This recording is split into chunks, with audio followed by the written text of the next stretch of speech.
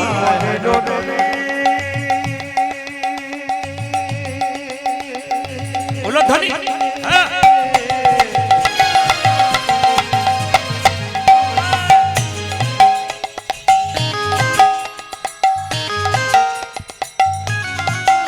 উলধ্বনি। ভক্ত রঘুনন্দন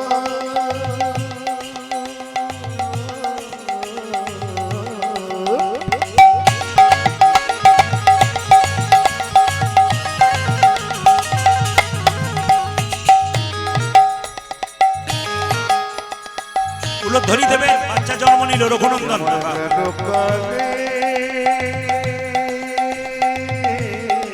আরে জন্ম নিল জন্ম নিল জন্ম নিল জন্ম নিল রে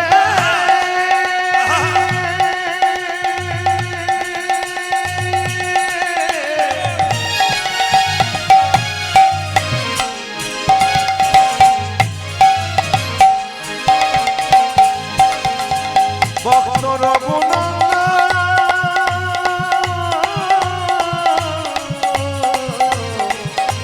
জন্ম নিল রে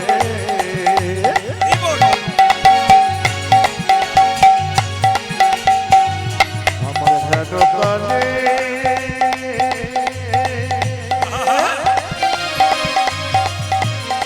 জন্ম নিল জন্ম নিল জন্ম নিল হেন কালে জন্মিল মুকুন্দ দাসের তাহা আনন্দিত মন। মুকুন্দ দাস, ওই যে মুকুন্দ দাসের তাহা আনন্দিত মন। অনেকে প্রশ্ন করবেন, গুরু মন্ত্র কত বছর বয়স থেকে নেওয়া যায়? এতজন কীর্তন শুনতে এসছেন, হাত তুলে বলতে পারবেন গুরু মন্ত্র কত বছর থেকে শুরু নেওয়া যায়? বলছে 8 বছর থেকে 12 বছরের মধ্যে গুরু মন্ত্র নেওয়া যেতে পারে। আপনার বাড়ির বাচ্চারা ভবিষ্যতে ভালো হবে যদি ছোট থেকে মন্ত্র দিয়ে দিই। যে ছেলে ছোট থেকে মন্ত্র ভজন করবে সে বিপথে কুপথে যাবে না। এই জন্য মা বাবার প্রথম কর্তব্য কি বলুন তো, ছেলেকে স্কুলে পাঠাচ্ছেন, পড়াশোনা করাচ্ছেন, ব্যাগ কাঁধে দিচ্ছেন, কিন্তু মাথায় রেখে দেবেন যেন ছেলেকে দীক্ষিত করে দেন। সে যদি সকাল দুপুর সন্ধ্যে 3 বার ভগবানের ভজন করে তাহলে কি হবে, ছেলের মস্তিষ্ক ঠান্ডা হবে, অপথে কুপথে যাবে না, অকাজ কুকাজ করবে না, তার বিবেক জন্মাবে। এই জন্য প্রথম প্রশ্ন হচ্ছে এটাই, সংসারের সন্তানকে আপনি প্রথম মানুষ করুন। এই জন্য প্রথম দায়িত্ব কার বলুন তো, বাবার চাইতে মায়ের। মায়ের দায়িত্ব কেন বেশি বললাম, দেখবেন বাঘিনী যখন বাচ্চাদের সাঁতার শেখায়, আগে কিন্তু বাচ্চাগুলো জলে নামে না, আগে বাঘিনী জলে নেমে যায়। কেন, বাঘিনী যদি জলে নেমে যায় বাচ্চাগুলো মনে মনে ভাবে আমার মা যখন নেমেছে তখন আমার নামতে ভয় কি আছে। ধর্মের পথে প্রথমে আপনারা নামবেন, তবে কিন্তু বাচ্চারা নামবে। বাবারা কি নামবে না? অবশ্যই নামবে, কিন্তু বাবারা সংসারে কাজের জন্য বাইরে যায়, ব্যবসায়, আপনার সংসারে থাকেন, আপনাদের দায়িত্ব কিন্তু সবচাইতে বেশি। তবে গুরুমন্ত্র জপ কোন সময় করলে সবচাইতে ফল পাওয়া যায় বেশি, আপনাদের জেনে নেওয়া দরকার। গুরুমন্ত্র 3 সন্ধ্যা জপ করবেন। একটা দিনে 3টে সন্ধ্যা হয়। আপনাদের মাথার মধ্যে এইটাই ঢুকে আছে যে সূর্য ডুবে গেলে যে সন্ধ্যা, ওই সন্ধ্যাটা না, না, সন্ধ্যা আমাদের জীবনে 3টে 24 ঘন্টার মধ্যে। প্রথম সন্ধ্যে কোনটা, সূর্য ওঠার 1 ঘন্টা 36 মিনিট আগে কেউ যদি ঘুম থেকে উঠে স্নান করে পবিত্রভাবে গুরুমন্ত্র ভজন করতে পারে তার ফল পাকা হয়। আর একটা সন্ধ্যা কখন, দুপুর বেলায় যখন সূর্যটা মাথার উপরে পড়েছে, একবারে ছায়া পড়ছে না, তখন একটা সন্ধ্যা। একটা সন্ধ্যা কখন, যখন সূর্য ডুবে গেল, এবার অন্ধকার নেমে আসবে, ওই অন্ধকার নেমে আসা সূর্য ডোবার মাঝে, হ্যাঁ, সূর্য ডোবার পরে যে সময়টা, সেটাকে একটা সন্ধ্যা বলা হয়। এই 3টে সন্ধ্যে জপ করার সময়। এবার আপনারা যারা গুরুমন্ত্র জপ করেন তাদেরকে বলে দিই, যে আসনের উপরে বসে জপ করেন সেই আসনটাতে জপ করতে গেলে কিছু নিয়ম আছে, এগুলো জানতে হয়, শাস্ত্রের নিয়ম। যে আসনে জপ করছেন সে আসনে জপ করার পরে যখন আসনটা তুলবেন না, হাতে করে একটু জল নিয়ে আসনের তলায় দিয়ে দেবেন। কেন বলুন তো, না, যে আপনি জপ করছেন তার যে ফল আপনি পাচ্ছেন ইন্দ্রদেব চুরি করে নিতে পারে। ইন্দ্রদেব যাতে চুরি করে না নেয় তার জন্য প্রত্যেকটি ভক্তের কর্তব্য শাস্ত্র অনুযায়ী যে আসনের উপরে আপনি মন্ত্র ভজন করবেন সে আসনটা তোলার পর একটু আসনের নিচে জল দিয়ে দেবেন, দেখবেন আপনার কৃপা হয়ে যাবে। কিছু মনে করবেন না। আমি যে গ্রামে বাস করি, একবারে গ্রাম, এখন বাস করি একটু বাজারের দিকে, কিন্তু জেনে নিন গ্রাম বাংলার মেয়েরা সকালবেলায় ঘুম থেকে উঠে কি করে বলুন তো, গাভীটাকে ঘর থেকে বের করে গোয়াল পরিষ্কার করে দেয়, গাভীকে খাবার দেয়, এটা নিয়ম। আর পাড়া গ্রামের মেয়েরা এটা করে, কিন্তু শহরের মেয়েরা কি করে, এক সময় আমাদের গ্রামের মেয়েরা সকালবেলা ঘুম থেকে উঠে গাভী পরিষ্কার করতো, এখন অনেকে করে, গাভীকে বা বের করে দেয়, তারপর গোবর পরিষ্কার করে দেয়। কলকাতা থেকে একটা মেয়ে আমাদের পাশের বাড়িতে এসছে, ওর মাসির বাড়ি বেড়াতে, ও একটা কুকুরকে কোলে নিয়ে এসেছে। কলকাতার মেয়ে তো, পাড়া গ্রামের মেয়েকে বলছে, দিদি তোমরা সকালবেলাতে গাই গরু নিয়ে কারবার করো, আর আমি টমকে নিয়ে ঘুরে বেড়াচ্ছি। টম মানে কুকুরটার নাম কি দিয়েছে, টম। কি আদর করে বলছি, তোমরা তো গাই গরু নিয়ে কারবার করো, তোমরা পাড়া গ্রামের লোক, আর আমি শহরের মানুষ, দেখো আমি টমকে নিয়ে কুকুর নিয়ে ঘুরে বেড়াচ্ছি, তোমরা এখনো সেই গেঁয়ই রয়ে গেলে। তখন পাড়া গ্রামের মেয়েটা উত্তর দিচ্ছে, দিদি আমরা তো গাই গরু নিয়ে কারবার করি, আমরা গায়ের দুধের চা খাই, তুমি কুকুর নিয়ে ঘোরাফেরা করো, নিশ্চয় কুকুরের দুধের চা খাও। মানে যেমন পার্টি সেরকম উত্তর আছে, এরকম উত্তর না দিলে কিন্তু হবে না। তো লক্ষ্য করো মায়েরা, মুকুন্দ সরকার একটা গোপীনাথের মন্দির তৈরি করলেন আর জীবের দ্বারে হরিনাম দিলেন। সেই সময় বাংলার নবাব ছিল কে জানেন, হুসেন শাহ, মালদা থেকে এসছে। কেন, তার পেটে যন্ত্রণা হয়েছে, কোনো মতেই ভালো হচ্ছে না। একজন বলল, নবাব হুসেন শাহ তোমার পেটের যন্ত্রণা ভালো হতে পারে, তুমি মুকুন্দ সরকার থেকে শ্রীখণ্ডে যাও। তো বললো যে আমি যাব কি করে, সে তো গরিবের চিকিৎসা করে। বলছে তুমি যদি ফকির সেজে যেতে পারো আমি তোমার চিকিৎসা হতে পারে। সঙ্গে সঙ্গে অত বড় নবাব বাংলা হুসেন শাহ, তিনি নবাব হুসেন শাহ ফকির সেজে এলেন, হুসেন ফকির সেজে এসে বলছে, বাবা এই মুকুন্দ সরকারের বাড়ি কোনটা, ওই যে মন্দিরটা দেখা যাচ্ছে, সোজা চলে যাও। যেই না গিয়ে দেখলো প্রচুর লোক লাইন দিয়ে দাঁড়িয়ে আছে, এদিকে তাকাবেন, প্রচুর লোক লাইন দিয়ে দাঁড়িয়ে আছে। মুকুন্দ সরকার মাঝখানে চুপচাপ চশমা পরে দাঁড়িয়ে আছে। নবাব হোসেন শাহ চশমা পরে হুসেন ফকির সেজে দাঁড়িয়ে আছে, আর মুকুন্দ সরকার ভেতরে বসে বসে কীর্তন করছে। মায়েরা আপনাদেরকে একটা সুন্দর কথা বলে দিই, বাবারাও শুনে নিন। আপনার সাধারণ মানুষ যদি সাধারণ ব্যবসা করে ভগবানের ভজন না করেন তবে শিক্ষা নিন। আমি অ্যাপেলো চেন্নাই চিকিৎসা করাতে গেছিলাম 5 বার। সেখানে যাকে আমি চিকিৎসা করাচ্ছিলাম তার টেবিলে দেখতে পাচ্ছিলাম একটা কৃষ্ণের ছবি, তুলসী পত্র, একটুখানি বাতাসা। লন্ডন, ভারত, আমেরিকার ডাক্তাররা টেবিলে কৃষ্ণের ছবি রেখেছে, আর আমাদের ডাক্তারের কাছে দেখবেন কৃষ্ণের ধার ধারে না। ওই বলে কৃষ্ণ আলাদা, আমি তো কৃষ্ণ, আমি তো সব করতে পারি। কিন্তু লন্ডন, ভারত, আমেরিকার ডাক্তারগুলো কি বলে? উনি ছাড়া কোনো পথ নাই। তাদের টেবিলে লক্ষ্য করবেন আপনি চিকিৎসা করতে গিয়ে, যে যেমন ডাক্তার, মুসলিম ডাক্তার হলে সেরকম, আবার খ্রিস্টান ডাক্তার হলে যিশু খ্রিস্ট দেখতে পাবেন। আমাদের দেখবেন হিন্দু ডাক্তার হলে কি দেখবেন? টেবিলটাতে কৃষ্ণের ছবি আছে। সবাই ভগবান ছাড়া কোনো উপায় নাই। আইজাক নিউটন এত বড় বিখ্যাত বিজ্ঞানী, সেও ভগবানকে বিশ্বাস করত। আপনারা যারা কীর্তন শুনছেন জ্ঞানী মানুষ, যে বিজ্ঞানী আইনস্টাইন ছিল, ইনি কিন্তু নিরামিষ খেতে ছিল কাল। তাহলে এত বড় বিজ্ঞানী, তিনিও বুঝতে পেরেছিলেন ভগবান ছাড়া কোনো গতি নেই। সবচেয়ে লজ্জার ব্যাপার, আমরা যারা সাধারণ মানুষ, একটু গাড়ি বাড়ি টাকা পয়সা হয়ে যায়, তারা ভগবানকে বিশ্বাস করতে পারি না। মুকুন্দ সরকার গাইছে আর নবাব দেখছে। কি গাইছে? আমার কানু সে বিনোদ রাই গো, আমার কানু সে বিনোদ রাই। আমার কানতে বিনোদ রায় গো, আমার কানতে বিনোদ ভাইরা, রায়। এই গানটা যখন গাইবো না, আপনি একটু তালি উলুধ্বনি দেবেন। মুকুন্দ সরকার গাইছে আর নবাব দেখছে, আহ কি সুন্দর তুমি কীর্তন গান গাইছে গো, এই জন্য তোমার চিকিৎসা ভালো হয়। সকালবেলায় ঘুম থেকে উঠে কেউ যদি ভগবানকে পুজো করে তারপর কাজে লেগে যায়, তার কাজ সফল হয়।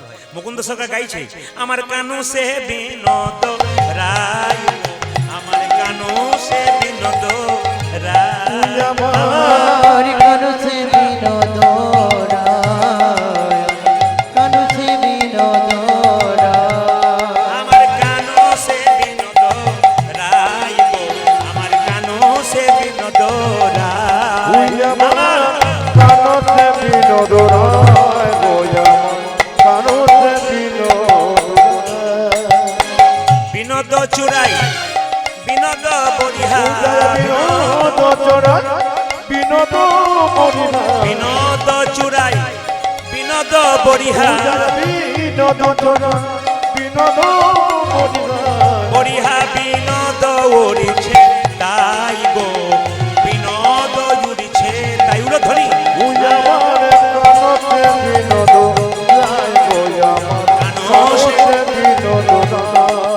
আমার কানু সে বিনোদ রায় গো, আমার কানু সে বিনোদ রায়, আমার কানু কানু সে সে বিনোদ রায় গো, কানু সে বিনোদ রায়, বিনোদ কপালে, বিনোদ তিলক, বিনোদ ললাটে, বিনোদ তিলক, ওই যে বিনোদ ললাটে, বিনোদ তিলক, বিনোদ ললাটে, বিনোদ তিলক। বিনোদ বিনোদ সাজে গো, বিনোদ বিনোদ সাজে। উলো ধরি, আমার কেন সে বিনোদ রায় গো, কানু সে বিনোদ রায়, আমার কানু সে বিনোদ রায় গো, কানু সে বিনোদ রায়, বিনোদ গলাই, বিনোদ মালা, বিনোদ বিনোদ তুলি, বিনোদ গলায় বিনোদ মালা, বিনোদ বিনোদ বিনোদ দোলে। তারে বিনোদ গলাই, বিনোদ মালা, বিনোদ বিনোদ তুলি, পূজার বিনোদ গলায় বিনোদ মালা, বিনোদ বিনোদ দোলে, কোন বিনোদিনী, বিনোদ গাথুনি, বিনোদিনী বিনোদ ও যে কোন বিনোদিনী, বিনোদ গাথুনি, বিনোদিনী বিনোদ গাথুনি। গেথেছে বিনোদ ফুলে গো, গেথেছে বিনোদ ফুলে, আমার কানতে বিনোদ রায় গো, আমার কানতে বিনোদ রায়। আমার কানু সে বিনোদ রায়, আমার কানু সে বিনোদ রায়,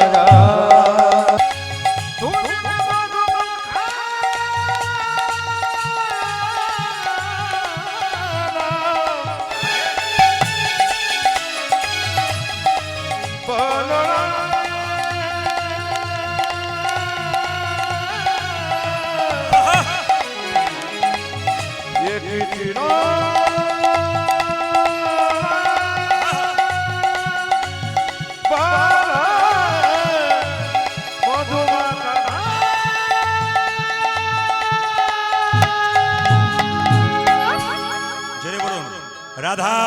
রাধারানী কি, শ্যাম সুন্দর কি, মদন মোহন কি, হরিবাসর কি, সাধুগুরু বৈষ্ণব কি, প্রেম সে বড় রাধে রাধে। ছোট্ট রঘুনন্দন আস্তে আস্তে বড় হলো। তার বাবা একদিন গোপীনাথকে নাড়ু খাওয়াচ্ছে। রঘুনন্দনের বয়স তখন 5 বছর। বাবা যদি ভালো হয়, আস্তে আস্তে বাবা যদি ভালো হয়, ছেলেও ভালো হয়। বাচ্চা ছেলেটা দেখছে আর বাবা কাজ করছে। আপনারা সবাই লক্ষ্য করবেন, এখানে তো বাচ্চাকে নিয়ে অনেকে কীর্তন শুনছেন, যারা বাবা হয়েছেন। বাচ্চাটা কত ভক্ত হয়ে যায় দেখুন। বাবা যদি বসে কীর্তন শোনে, বাচ্চাকেও কীর্তন শুনতে বাধ্য হয়। এই জন্য বাবা যেমন ছেলেকে, কিছু মনে করবেন না, বাচ্চা ছেলে যখন বড় হবে আপনারা পার্কে বেড়াতে নিয়ে যাবেন। বাবা মায়ের ছুটি থাকবে সেদিন বাচ্চাকে মন্দিরে নিয়ে যান। যত মন্দিরে নিয়ে যাবেন ভগবানকে দর্শন করবে, আপনি শিখিয়ে দেবেন, ভগবান দেখাবেন, ছেলে কৃষ্ণ ভক্ত হবে। হরিবাসরে আসবেন, বাচ্চাকে সঙ্গে করে নিয়ে আসবেন। বাচ্চা এখানে ঘুমাক, আপনার অসুবিধা নেই। বাচ্চারা যখন ঘুমাচ্ছে ঘুমাক, তবু তো কৃষ্ণ নামে ঘুমাচ্ছে, তার কানে তো কৃষ্ণ নাম যাচ্ছে। এই জন্য মহাপ্রভু বলেছেন যে খাইতে শুইতে যথাযথ সবসময় নাম করা যায়, যে কোনো অবস্থায় নাম শোনা যায়। আপনার নাম শুনছেন, এটা ভক্তির ব্যাপার। মুকুন্দ সরকার ছেলেকে শেখাচ্ছে, বাবা এই দেখ, আমি যখন মরে যাবো, আমার যখন বয়স হয়ে যাবে, তখন দেখবি তুই এইভাবে ভজন করবি। মুকুন্দ সরকার গাইছে, ছোট্ট রঘু দেখছে, বাবা কি সুন্দর প্রসাদ খাচ্ছে। বাবা ভগবানকে ডাকলে ভগবান খায়? বাচ্চা প্রশ্ন করছে। তার বাবা বলছে, হ্যাঁ রে খায়। আমি ডাকলে খাবে? হ্যাঁ রে, খাবে না কেন? এটা ভক্ত প্রহ্লাদ, ভক্ত ধ্রুব, এদের হাতে ভগবান খেয়েছে, তোর হাতে খাবে না কেন? বাবা খাই। বলে হ্যাঁ রে। পাথরের গোপীনাথ খায়? হ্যাঁ রে। ডাকার মতো ডাকলে খাই, না ডাকার মতো ডাকলে খাই না। বলছে আচ্ছা ঠিক আছে, তুমি কেমন করে ডাকো একবার দেখি। আচ্ছা বাবা মন্ত্রের দরকার হয়? বলে না, কোনো মন্ত্রের দরকার হয় না। বলে মন্ত্রের দরকার হয় না? বলে না, যদি তুই মন্ত্র বলতে পারিস তো ভালো, যদি মন্ত্র না বলতে পারিস, শুদ্ধ মন যার আছে তার আবার মন্ত্রের কি দরকার আছে? শুদ্ধ মন যদি কারো থাকে তার মন্ত্রের দরকার হয় না। মুকুন্দ সরকার ছেলেকে শিক্ষা দিচ্ছে। আর দেখুন ছোট্ট ছেলে বলছে, বাবা তুমি তাহলে পুজো করো, আমি দর্শন করি। বাচ্চা বসে বসে করজোরে বসে আছে বাবু হয়ে, আর বাবা পুজো করছে।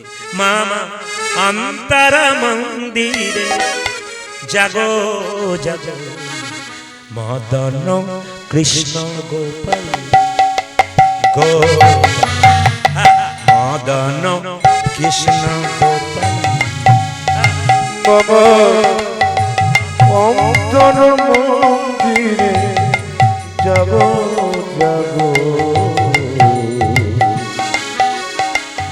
মদন কৃষ্ণ গোপাল ও, মদন কৃষ্ণ গোপাল।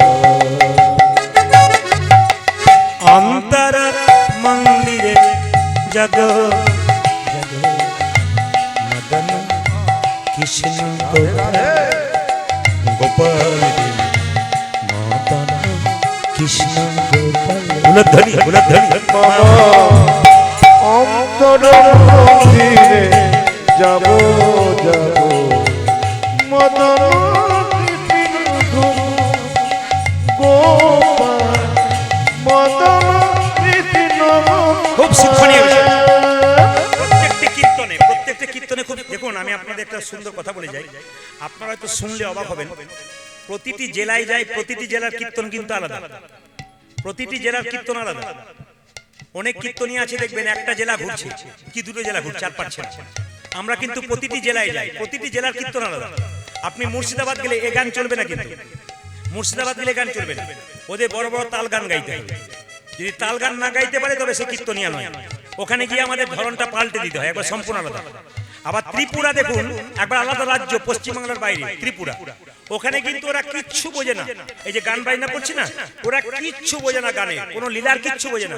ওদের কাছে রামায়ণ মহাভারতের তত্ত্ব কথা যত বলবেন টাকা ওদের কাছে বেশি। যে কীর্তন গান করে তাকে ওরা টাকা দেবে না, শুধু রামায়ণ মহাভারত ভাগবতীয় কথা বলুন, দেখুন বসে বসে হাজার হাজার, একসঙ্গে 30,000 মানুষ চুপচাপ বসে বসে শুনবে। আপনি রামায়ণের কথা মহাভারতের কথা বলুন, চুপচাপ শুনবেন, ওদের ধরন আলাদা। আবার মেদিনীপুর চলে যান, ওরা কৃষ্ণ লীলা কিছু বোঝে না, এরকম লীলাগুলো ভক্ত লীলাগুলো করবেন, একবার লুফে নেবেন একবার একসঙ্গে, কিন্তু কৃষ্ণ লীলা করলে ওরা বুঝতেই পারবে না। তাহলে এক একটা রাজ্যে এক একটা জেলাতে এক একটা ধরন আছে, ওই জন্য যেখানে যেমন অবস্থা আমাদের সেরকম গাইতে হয়। আপনারা সবাই লক্ষ্য করুন, এই যে শুনতে পাচ্ছেন আপনারা, মন্দিরে দুটো বিগ্রহ আছে, মানে ওটা মন্দির নয়। মন্দিরে দুটো বিগ্রহ আছে, ওটা মন্দির নয়।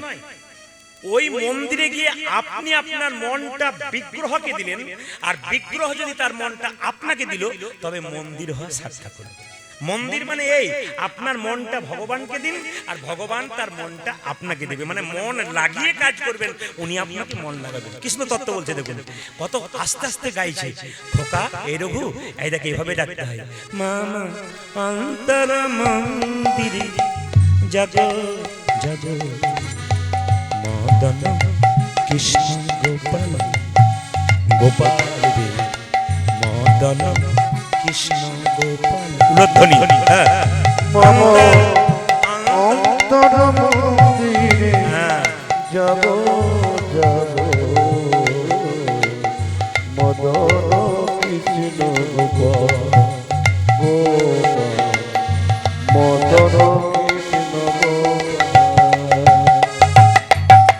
লয়ে রাধা বামে এসো ব্রজ ধামে গো, লয়ে রাধামে এসো ব্রজ ধামে, লয়ে রাধা এসো ব্রজ ধামে গো।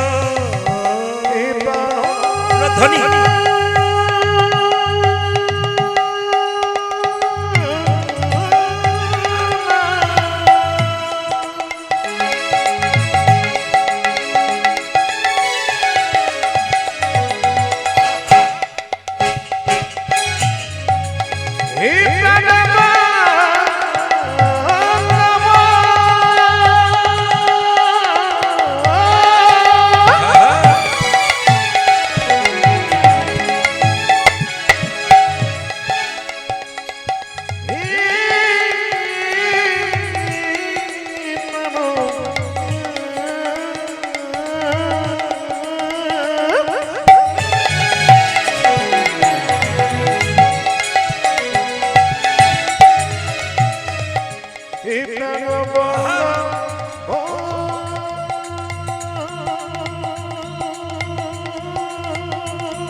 লয়ে রাধা বামে এসো ব্রজ ধামে, লয়ে রাধা বামে এসো ব্রজ ধামে, এসো এসো গিরিধারী লালা মদন কৃষ্ণ গোপাল অন্তর মন্দিরে যাও যাব মদন কৃষ্ণ গোপাল গোপাল মদন কৃষ্ণ গোপাল গোপাল মদন কৃষ্ণ গোপাল। কবিরাজকে বাবা যখন পুজো করছে, পাশের গ্রাম থেকে একটা ছোট্ট ছেলে ছুটে এসে বলল, কবিরাজ কি আমার বাবার খুব পেটে যন্ত্রণা, একবার চলো আমার বাবাকে দেখতে যাই। কি হয়েছে তোর বাবা? এই দিয়ে শুনবেন, কি হয়েছে তোর বাবা? আমার বাবা পেটে যন্ত্রণা হয়েছে। ও আমি পুজোটা করিনি, তারপর যাবো। সঙ্গে সঙ্গে ছেলেটা বললো, জীব সেবা আগে, শিব সেবা পরে। বাবা কিছু মনে করবেন না, আপনারা উত্তর দেবেন। আমি এই কয়েকদিন আগে, মানে কালকে যেখান থেকে এসেছি, হুগলি জেলা থেকে, তারকেশ্বর মন্দির জানেন তো, বাবা শিবের তারকেশ্বর মন্দির খুব নাম করা জায়গা। তো আপনারা ভাবছেন যে শ্রাবণ মাসে শুধু ঝাড়খণ্ডে জল দেয় তো শিব মন্দিরে, কিন্তু আপনি তারকেশ্বরে যদি কোনদিন যান, ওই মন্দিরের দরজার সামনে দাঁড়াবেন, দেখবেন প্রতিদিন রাত্রে দিন সারা বছর মেয়েরা ছেলেরা বাঁক কাঁদিনি অন্ধকারে 10 কিলোমিটার 20 কিলোমিটার ছুটছে বাবার মাথায় জল দেওয়ার জন্য। আপনারা জানেন শুধু শ্রাবণ মাসে হয়, কিন্তু আপনি তারকেশ্বর চলে যান, দেখবেন কোনো মাস নেই, কোনো তিথি নেই, দিব্যি ছেলে মেয়েরা বাঁক কাঁদে নিয়ে রাত্রিবেলায় প্রচুর ভিড় বাবার মাথায় জল দেওয়ার জন্য যাচ্ছে। আচ্ছা বলুন তো, যদি শ্রাবণ মাসে আপনারা জল দিন, জল দেবার সময় আপনি শিব মন্দিরে ঢুকতে যাচ্ছেন, একটা গাধা ছটফট করছে জলের জন্য, আপনি শিবের মাথায় জলটা দেবেন না, একবারে 10 কিলোমিটার হেঁটে এলেন, আর ঢুকতে যান একটা গাধা ছটফট করছে জলের জন্য, আপনার কাকে জল দেবেন? গাধাকে দেবেন না মন্দিরে বাবাকে দেবেন? গাধাকেই দেবেন। গাধাটা যেন বলতে চাইছে জীবন্ত প্রাণীকে দে। আমি হাহাকার করছি, আমার মধ্যে বাবা আছে। জীবে প্রেম করে যেই জন সেই জন সেবিছিস। মায়েরা, শিব মন্দিরে জল ঢালতে যাচ্ছে 10 কিলোমিটার দূরে, শিবলিঙ্গে জল দিচ্ছে, আর বাবা এক গ্লাস জল পাবার জন্য ঘরে কাঁদছে। বাবাকে না দিয়ে যদি কেউ শিবকে দিতে যায়, শিব কি সেই ছেলের জল গ্রহণ করে? জোরে বলবেন হ্যাঁ না না, জোরে বলবেন। আগে বাবার মাথায় ঠান্ডা জলটা দাও, নিজের বাবার মাথায়। গ্রীষ্মকালে খেটে এলো, একটু ঠান্ডা জল মাথায় দাও, ঠান্ডা জল মুখে দাও। বাবা পাচ্ছে না, শিবকে দিচ্ছে, ওর কোনো লাভ নাই। আগে বাবাকে দাও, তারপর শিবকে দাও, তবে তোমার সার্থক হবে। মায়েরা, যেই না বললো খোকা তাহলে এক কাজ করে রঘু, আজকে তুই পুজোটা কর, আমি ওর বাবার চিকিৎসা করে আসি। ছোট্ট ছেলেকে বললো বাবা মন্ত্রের দরকার নেই তো? বলে না, মন্ত্রের দরকার, তুই পুজো কর। ছোট্ট রঘুনন্দন মায়ের কাছে প্রসাদটা নিয়ে গিয়ে বললো, ওগো গোপীনাথ, সবাই তাকান, সবাই তাকান, একবার বাবু হয়ে দেখুন। 5 বছরের বয়স ছোট্ট রঘুনন্দন, বাবা তো চিকিৎসা করতে গেল পাশের গ্রাম একটা ছেলের বাবাকে, আর ছোট্ট রঘুনন্দনে কেঁদে কেঁদে বললে গোপীনাথ, বাবা বলে গেল তোমাকে মন্ত্র বলার কোনো দরকার নাই। শুদ্ধ মন যদি কারো থাকে, তবে মন্ত্রের কোনো দরকার হয় না। ছোট রঘুনন্দন কেঁদে কেঁদে বলে গোপীনাথ, বাবা তোমাকে তুলসী পত্র দেয়, বাবা তোমাকে চন্দন দেয়, বাবা তোমাকে গঙ্গার জলে দেয়, কিন্তু গো গোপীনাথ, আমার তো তুলসী পত্র কাছে নাই, আমার তো গঙ্গার জল কাছে নাই, আমার কাছে চন্দন নয়, তাহলে কি আমি তোমার ভজনা করতে পারবো না? কি সুন্দর তত্ত্বগুলো বলছে দেখুন, ছোট্ট বাচ্চা ছেলে। আমি যে সাধু গুরু বৈষ্ণবের মুখে শুনেছি, যদি কারো চন্দন কেনার, যদি কারো চন্দন কেনার পয়সা না থাকে, তবে ভক্তি চন্দন গোবিন্দের চরণে দাও। যদি কারো তুলসী পাতা না থাকে, তবে মন তুলসী ভগবানের চরণে দাও। গঙ্গা জল তোমার নাই বা রইল, ভগবান প্রত্যেকটি ভক্তের শরীরে 2টি নদী দিয়েছে, একটা গঙ্গা একটা যমুনা, নয়নের জল দিয়ে কেউ যদি গোবিন্দে, কেউ যদি হা কৃষ্ণ প্রাণ গোবিন্দ বলি, নয়নের জলে বুক ভাসাইয়ে গোবিন্দের চরণ ধুয়াইয়ে দেয়, ভগবান তার হয়ে যায়।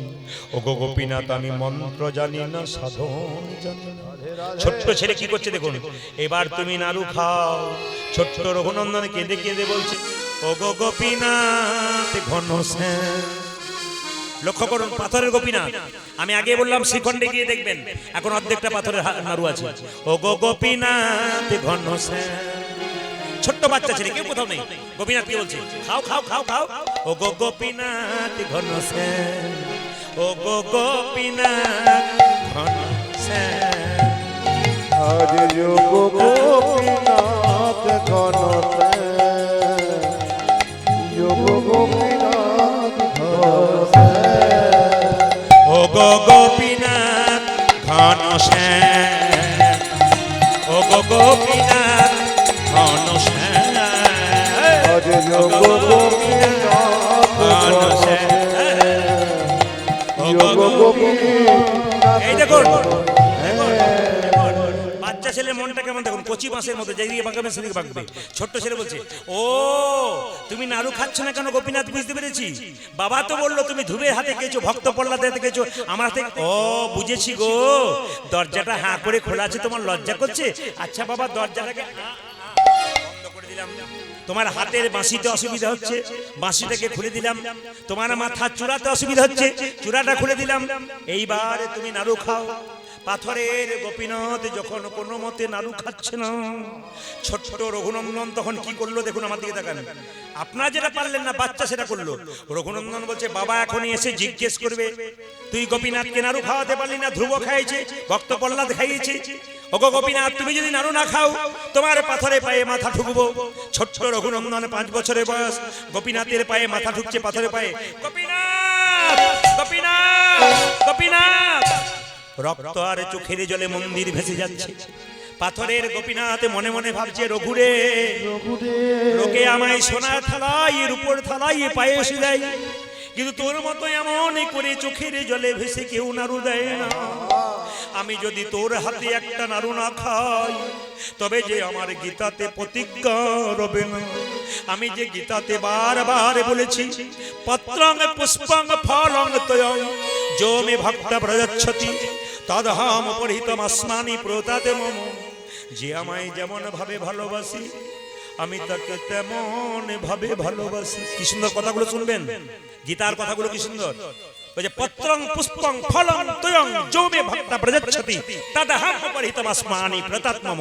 তার মানে কি, কেউ যদি ফুল আমায় চরণে দেয় আমি তাতেই খুশি হয়ে যাই, কিন্তু কোন ভক্ত যদি ফুল না পেয়ে একটা পাতাও দেয় তার মধ্যে ভক্তি থাকে, আমি তাই গ্রহণ করি।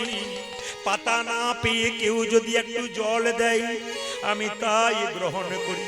ওরে রঘুরে, আমি যে গীতাতে আরো প্রতিজ্ঞা করেছি যে দথামাং প্রপদ্যন্তে তাংস্ততৈব ভজাম্যহম মম বত্মানুবর্তন্তে মনুষ্য পার্থ সর্বস্যা।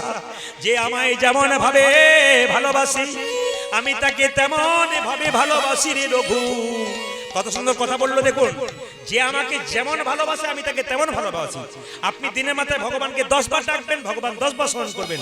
আপনি ভগবানকে সারাদিন স্মরণ করবেন, ভগবান আপনাকে সারাদিন স্মরণ করবে। যে যেমন ভালোবাসবে আমি সেরকম পরিমাণে ভালোবাসবো।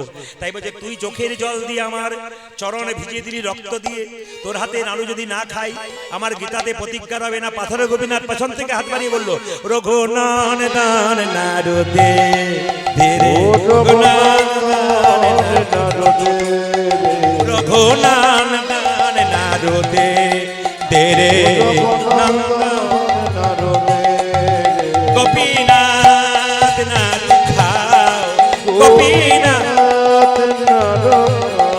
গোপীনাথ নাড়ু খাও গোপীনাথ। ভাইরা, এ নাড়ু খেতে খেতে সব নাড়ু খেয়ে নিচ্ছে। রঘুনন্দন জিজ্ঞেস করছে তুমি বাবার হাতে এত নাড়ু খাও না, আমার হাতে এত নাড়ু খাচ্ছ কেন? ছোট্ট গোপীনাথ বলে উঠলো সবাই আমায় ডাকে রে রঘু, তোর মতো এমন করি চোখের জলে ভেসে কেউ ডাকে না, চোখের জলে ভেসে কেউ ডাকে না, এমন চোখের জলে ভেসে কেউ ডাকে না, চোখের জলে ভেসে কেউ ডাকে। ও যে মন্তে তন্তে সবাই ডাকে, চোখের জলে ভেসে কেউ ডাকে, মন্তে তন্তে এমন চোখের জলে ভেসে কেউ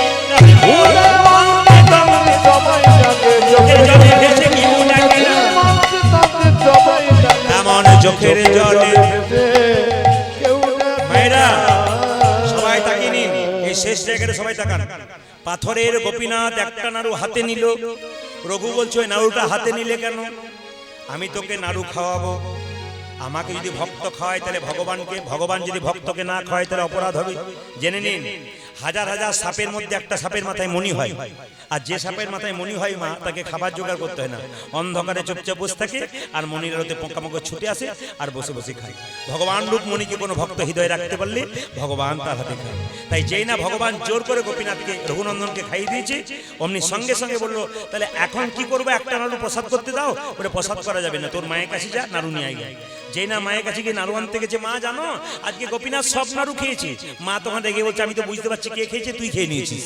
বাবা এখন এসে জিজ্ঞেস করবে প্রসাদ কই, তখন কি করবি, যা নাড়ু থালাটা নিয়ে যা। যেই না মন্দিরে নাড়ু থালা নিয়ে ঢুকতে যাচ্ছে অমনি তার বাবা চিকিৎসা করে ফিরছে।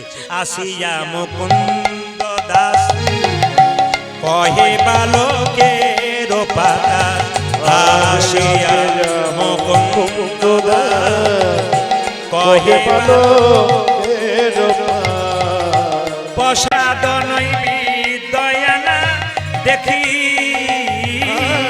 প্রসাদ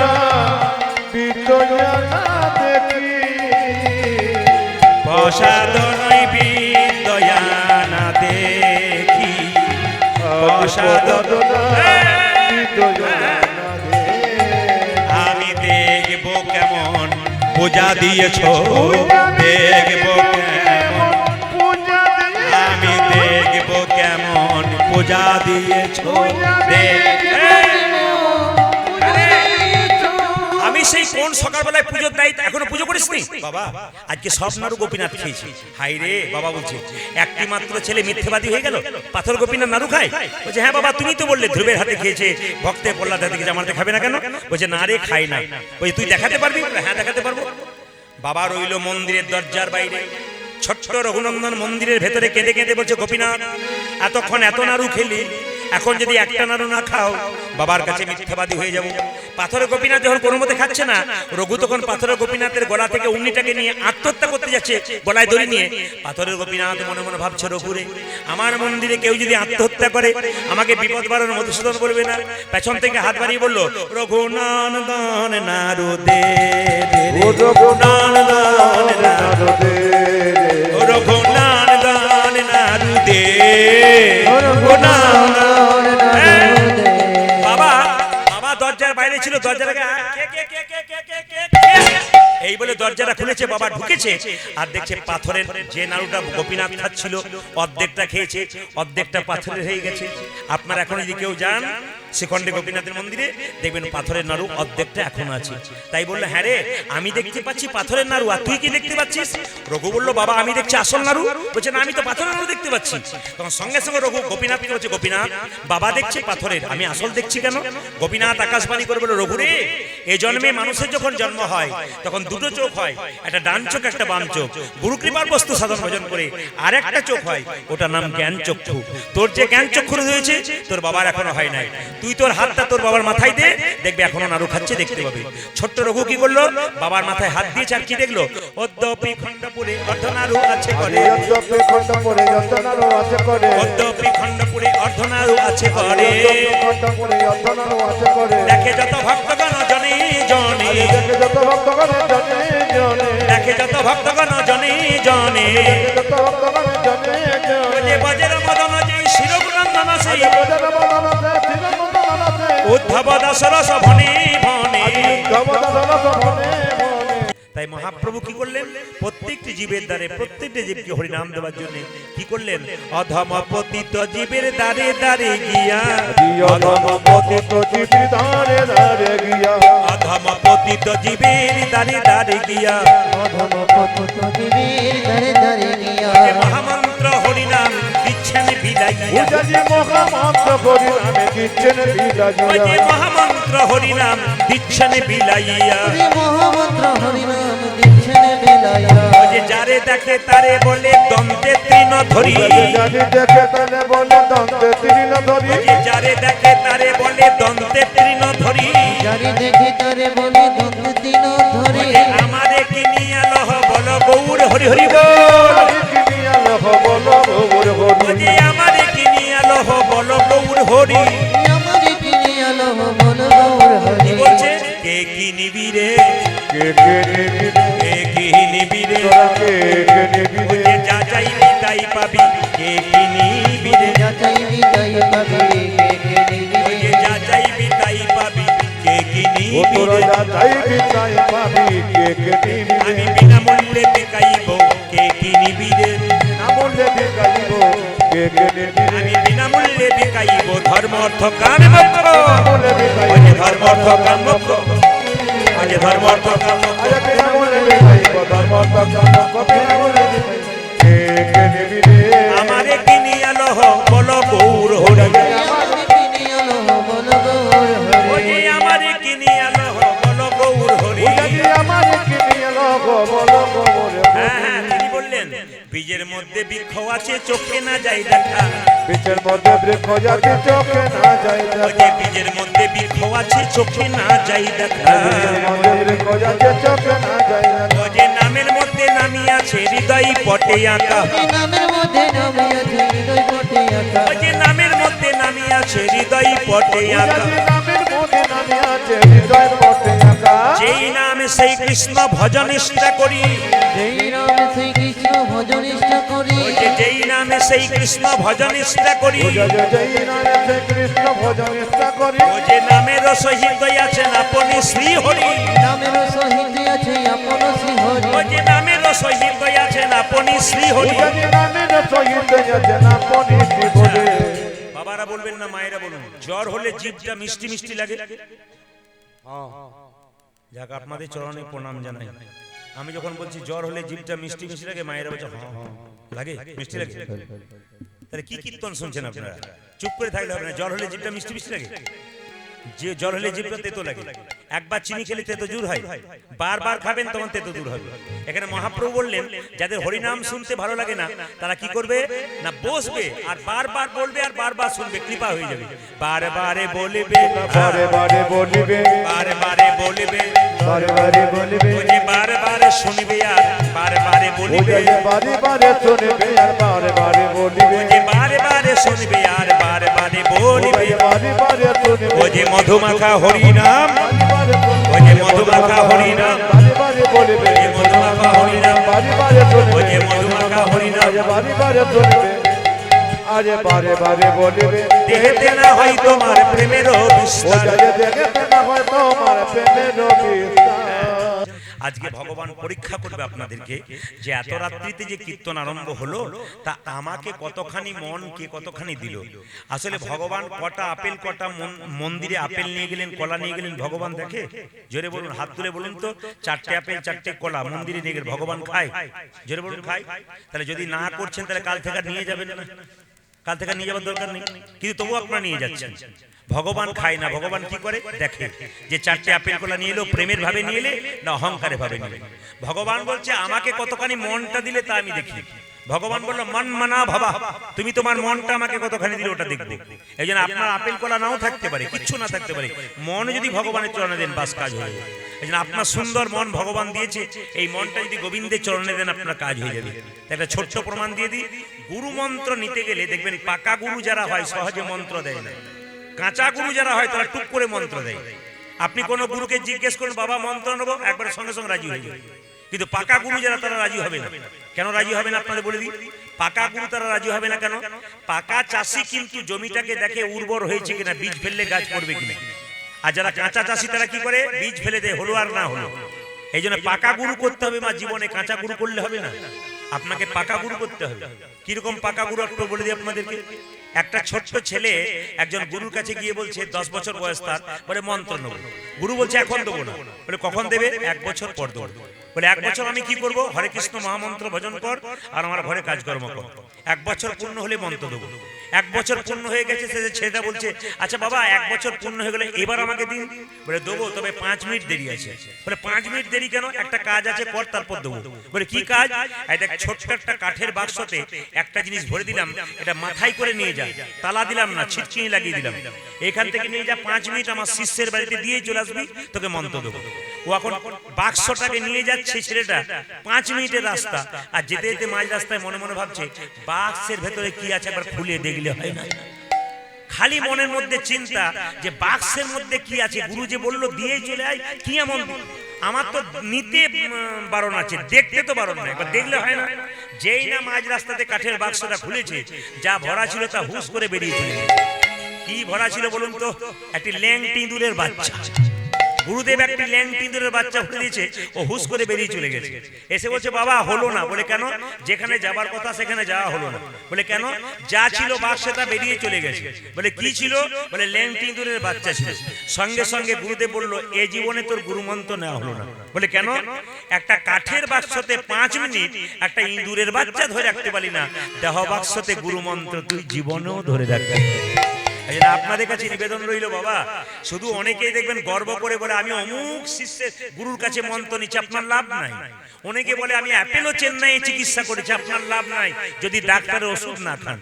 আপনি যতই মন্ত্র নেন যদি ভজন না করেন তাহলে আপনার কোনো লাভ হবে না। এই জন্য জীবনের 2 রকম গুরু আছে, একটা কাঁচা একটা পাকা। কাঁচা গুরুকে মন্ত্র দেবার আগে চুক্তি করে যে, আমি আসলে দাঁড়িয়ে বলে গেলাম যে সমস্ত গুরু মন্ত্র দেবার আগে বিরাট বড় ফর্দ করে, ওগুলো গুরু নয়, আপনাদের রক্ত চুষতে একবার 100%। যিনি পাকা গুরু, এটা রামকৃষ্ণ দেবের কথা, যারা কাঁচা গুরু তারা কোনোদিন শিষ্যকে বলে না এই লাগবে সেই লাগবে। সে কি বলে যে বাবা তোর যেমন খুশি তেমন দিবি, না থাকলে দিবি না, থাকলে যা পারবি তাই দিবি, অনেকে বলে। কিন্তু পাকা গুরুকে মন্ত্র দেবার আগে চুক্তি করে না, যে ঠাকুর মন্ত্র নেবো, কি দেবো? বলে কিছু লাগবে না। তো টাকা পয়সা কিছু লাগবে না? বলে না। কেন? তোর ভক্তিটুকু আমার চরণ তলে দেবে। যে আপনার ভক্তিরূপে চরণ তলে নিয়ে প্রতি বছর আপনার বাড়িতে এসে আপনাকে পরীক্ষা করে, একমাত্র সেই হচ্ছে পাকা গুরু। এই জন্য রামকৃষ্ণদেব একটা গান আছে, আপনার হাত তালি দিয়ে সবাই মিলে গাইবেন। গাইতে না পারেন আপনাকে তালি দেবেন। সবাই হাতগুলো তুলুন, যার হাত আছে তিনি তুলবেন, যার নাই তার তোলার কোনো দরকার নেই। মহাপ্রভু যাকে হাত দিয়েছে তারা তুলবেন, প্রদীপ পালকে দেখানোর দরকার নেই, ভগবানকে দেখান। যার হাত আছে তিনি তুলবেন, যার নাই তার তোলার দরকার নাই। দেখি কার কার হাত আছে, একসঙ্গে উলুধ্বনি, উলুধ্বনি। বাহ, সুন্দর। হ্যাঁ, বাহ, বাহ। একসঙ্গে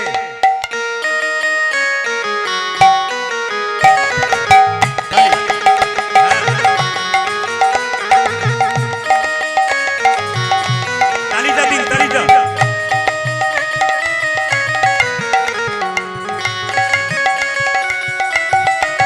উলুধ্বনি।